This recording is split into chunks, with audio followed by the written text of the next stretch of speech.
Bendiciones para todos. Buenos días.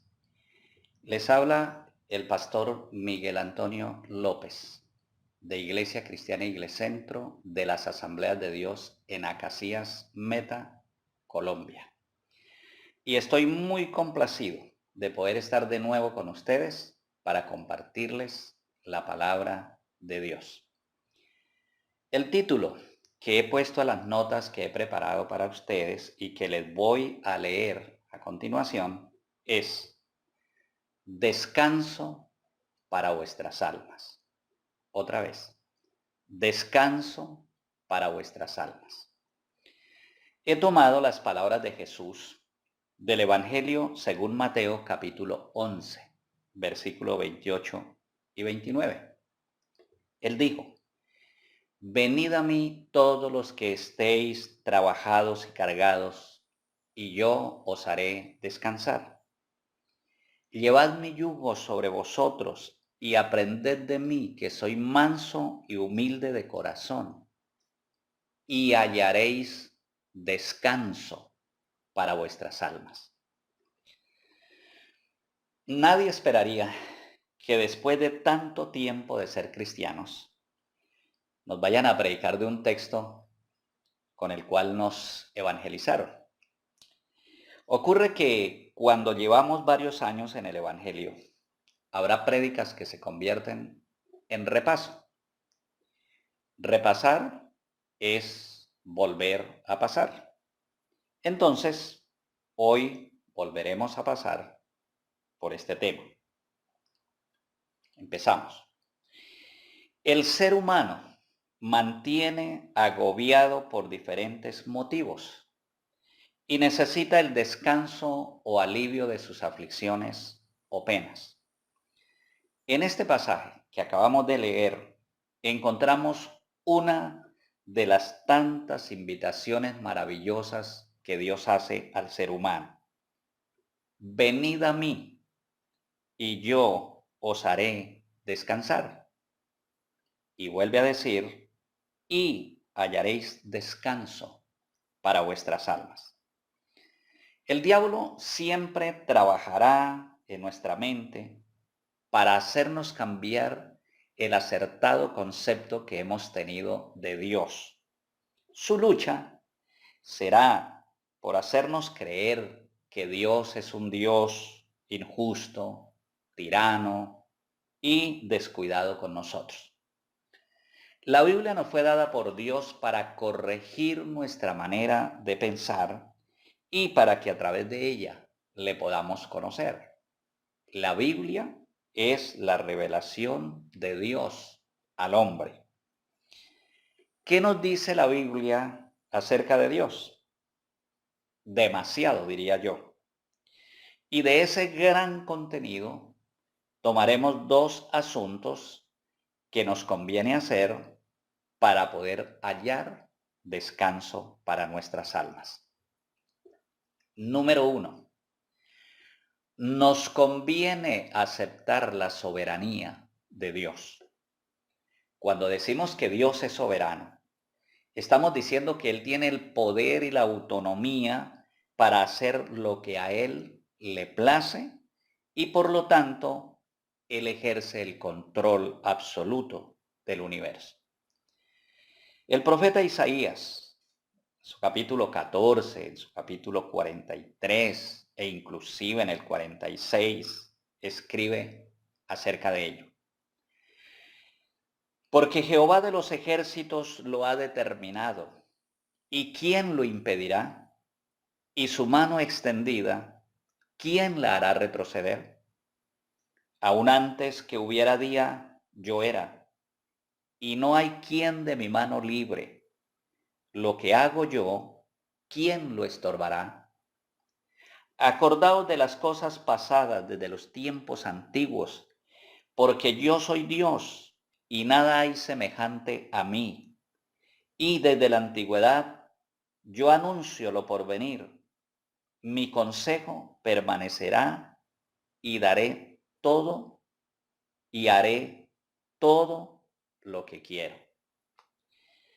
Dios hace lo que a Él le place. Él le ha puesto término a nuestros días. Ciertamente los días del hombre están determinados y el número de sus meses está cerca de ti. Le pusiste límites de los cuales no pasará. Libro de Job, capítulo 10. Nosotros los creyentes no partiremos de este planeta cuando el diablo diga, sino cuando Dios nos llame según sus designios soberanos. Dios hace lo que a Él le place. Él tiene el dominio sobre los gobiernos de la tierra. Nabucodonosor se sentía gobernador y Dios de este mundo. ¿Y cuál fue la lección? Aprendió que el Altísimo Dios tiene el dominio sobre el reino de los hombres. Libro del profeta Daniel, capítulo 5, versículo 18. El Altísimo Dios dio a Nabucodonosor el reino y la grandeza, la gloria y la majestad. Y las naciones y todos los pueblos, por la grandeza que Dios le dio, temblaban y temían delante de él. A quien quería mataba y a quien quería daba vida. Engrandecía a quien quería y a quien quería humillaba. Mas cuando su corazón se endureció en su orgullo, fue depuesto del trono de su reino y despojado de su gloria, y fue echado de entre los hijos de los hombres, y su mente se hizo semejante a la de las bestias, y con los asnos monteses fue su morada. Hierba le hicieron comer como a buey, y su cuerpo fue mojado con el rocío del cielo, hasta que reconoció que el Altísimo Dios tiene el dominio sobre el reino de los hombres y que Él pone sobre él al que le place. Dios hace lo que a Él le place. Él ejerce el control absoluto del universo. Como un ejemplo nada más, veamos lo que pasa con las nubes y la lluvia. Job capítulo 37, versículo 10. Por el soplo del Omnipotente se da el hielo, y las anchas aguas se congelan. También llega a disipar la densa nube, y con su luz esparce la niebla. Asimismo, por sus designios se mueven las nubes en derredor, para hacer sobre la faz del abismo lo que Él les mande, unas veces por azote, otras por causa de la tierra, y otras por misericordia las hará venir. Dios hace lo que a Él le place. Él tiene el control de todo cuanto ocurre, lo que nos parece bueno, también lo que nos parece malo. Lamentaciones, capítulo 3, versículo 37. ¿Quién será aquel que diga que sucedió algo que el Señor no mandó?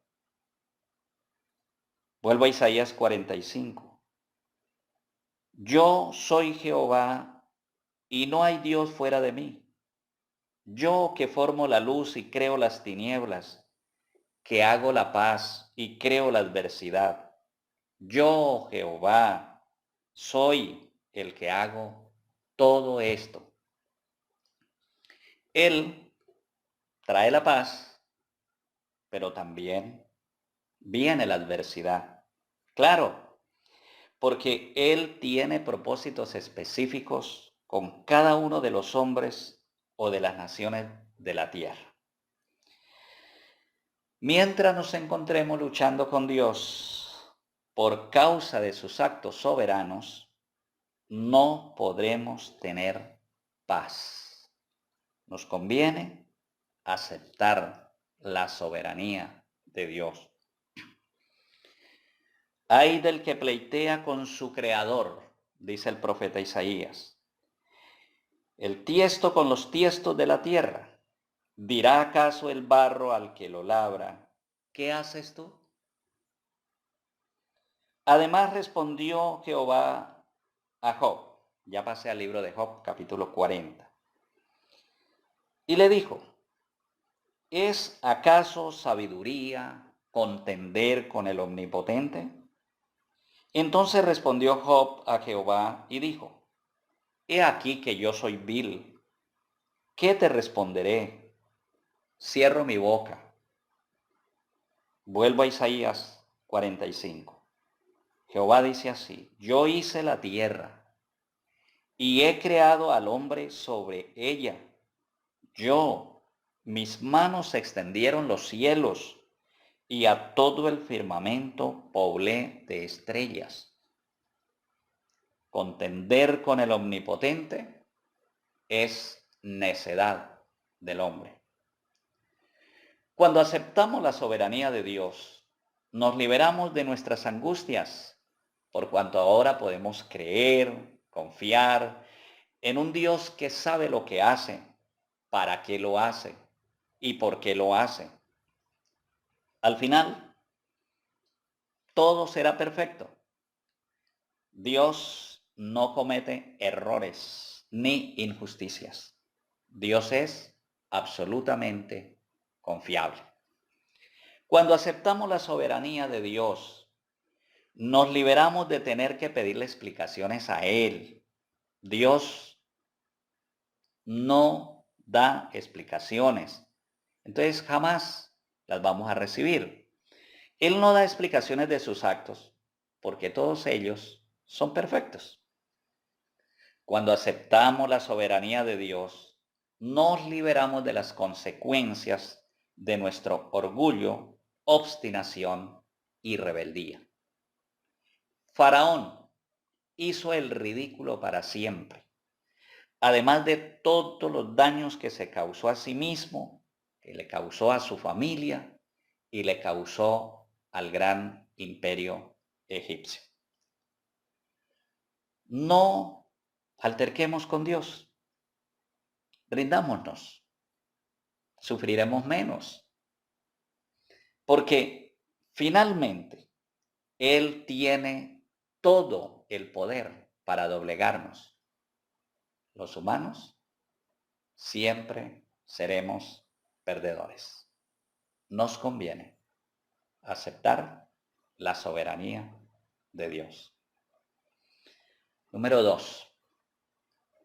Nos conviene confiar en la misericordia de Dios. El Salmo 33:5 nos asegura, de la misericordia de Jehová está llena la tierra. Cuando Dios se compadece de nosotros y viene en nuestra ayuda, a esa actitud amorosa le llamamos misericordia.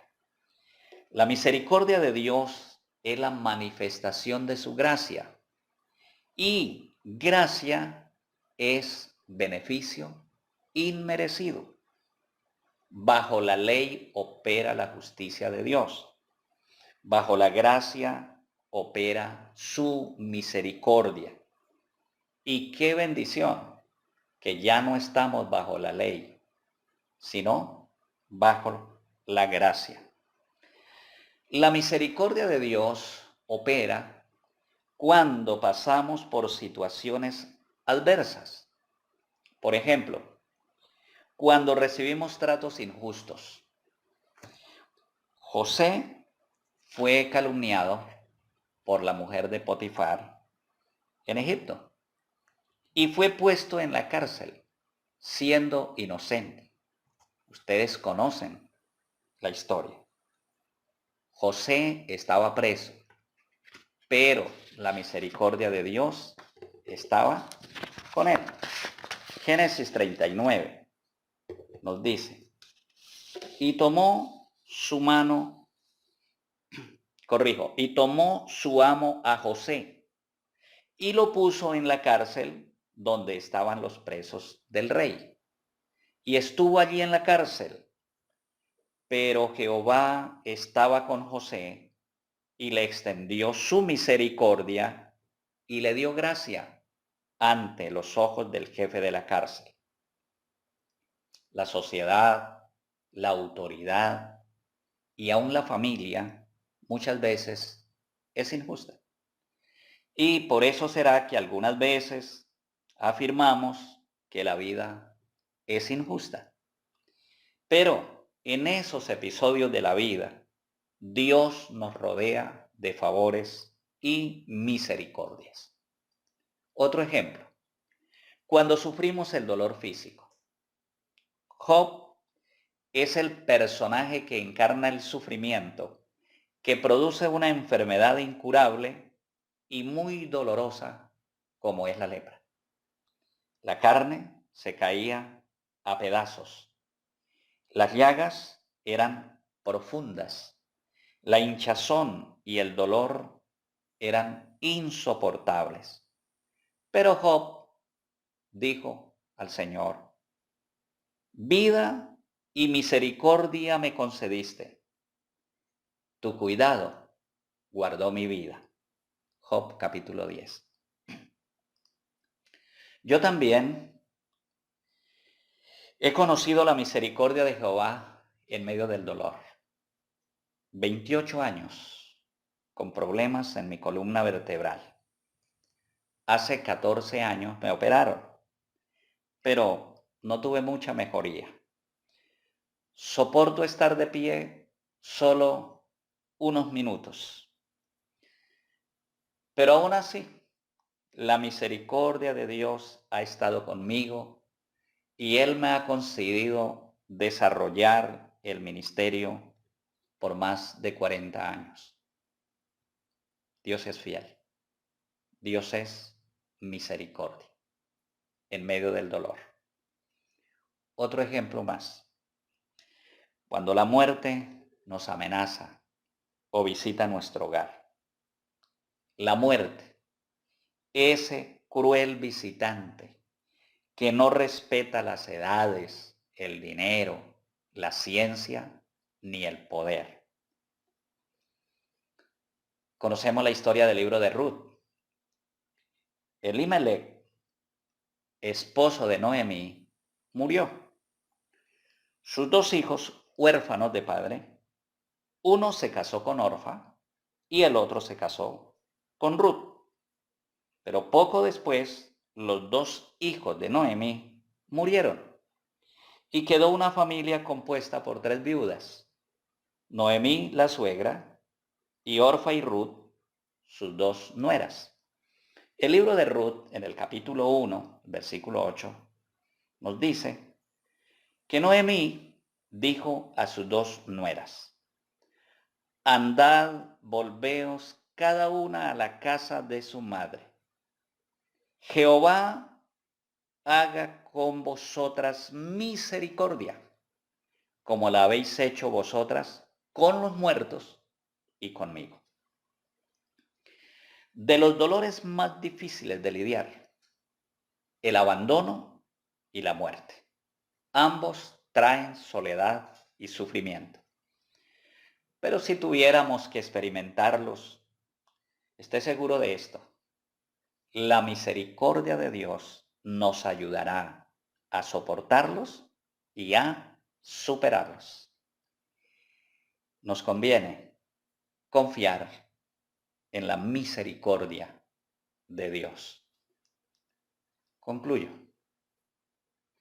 No olvidemos esa amorosa invitación de Jesús: venid a mí, todos los que estéis trabajados y cargados. Es una invitación a todos los afligidos, cansados, agobiados, rendidos, fatigados, angustiados, preocupados, sobrecargados, abrumados, oprimidos. Y la oferta es: yo os haré descansar. Venid y hallaréis descanso para vuestras almas. La carga más pesada para el alma humana es la carga del pecado. y de ella nos liberamos, descansamos cuando acudimos a Jesús. Tal vez alguien quiera ser dirigido en una oración para confesar que cree en Jesucristo como el Salvador y Señor de su vida. Si fuera así, hagamos esta oración. Digamos así: Señor Jesucristo, confieso con mi boca que creo en mi corazón que tú eres el Hijo de Dios, el Salvador del mundo, quien vino del cielo y murió en una cruz, dando su sangre por los pecados de la humanidad. Hoy te recibo en mi corazón como mi único y suficiente Señor y Salvador personal. Perdona mis pecados y dame la vida eterna. Gracias, Jesús, por amarme, por perdonarme y por salvarme. Amén. Que Dios les bendiga más y más, y que cada vez podamos ser mejores amigos de Jesús, para poder así tener mayor descanso para nuestras almas. Bendiciones.